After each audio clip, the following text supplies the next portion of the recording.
कितने माहेश्वर सूत्र हैं? तो पाणिनि के अनुसार 14 माहेश्वर सूत्र हैं।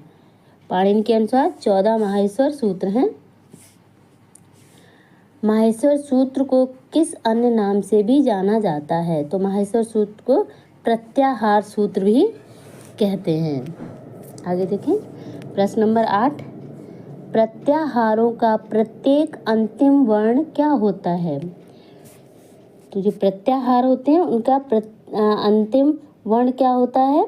हल होता है, यानी हलंत लगा होता है, अंतिम वर्ण में हल होता है। जैसे ड़, क, च, इसमें हलंत लगा देते हैं तो ये अंतिम वर्ण हल होता है। प्रत्याहार के अंतिम वर्ण हल क्या कहलाते हैं? जो प्रत्याहार के अंतिम वर्ण होते हैं वो क्या कहलाते हैं? हल क्या कहलाते हैं? हल को कहते हैं इत। इत संज्ञक वर्ण बोलते हैं उनको, इत। जैसे ड़, क इत्यादि। महर्षि पाणिनि के अनुसार प्रत्याहारों की संख्या कितनी है?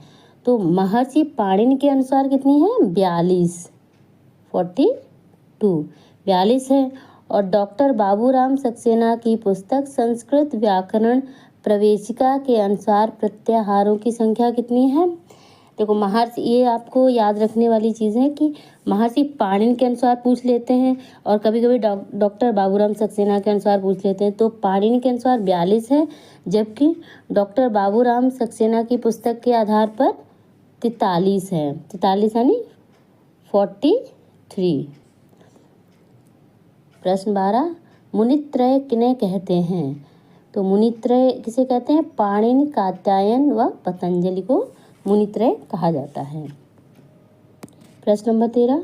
स्वर किसे कहते हैं? स्वर किसे कहते हैं? ऐसे वर्ण जिनका उच्चारण अपने आप हो सके, जिनको दूसरे वर्ण से मिलने की अपेक्षा ना हो, यानी कि ऐसे वर्ण जिनका उच्चारण स्वयं ही हो सके, उन्हें किसी और वर्ण के मिलने की अपेक्षा ना हो, वो स्वयं में ही स्वतंत्र हो। प्रश्न नंबर 14। व्यंजन किसे कहते हैं? व्यंजन किसे कहते हैं? स्वर होते हैं, व्यंजन होते हैं। व्यंजन किसे कहते हैं? ऐसे वर्ण जिनका बिना किसी दूसरे वर्ण से मिले हुए उच्चारण नहीं हो सकता है।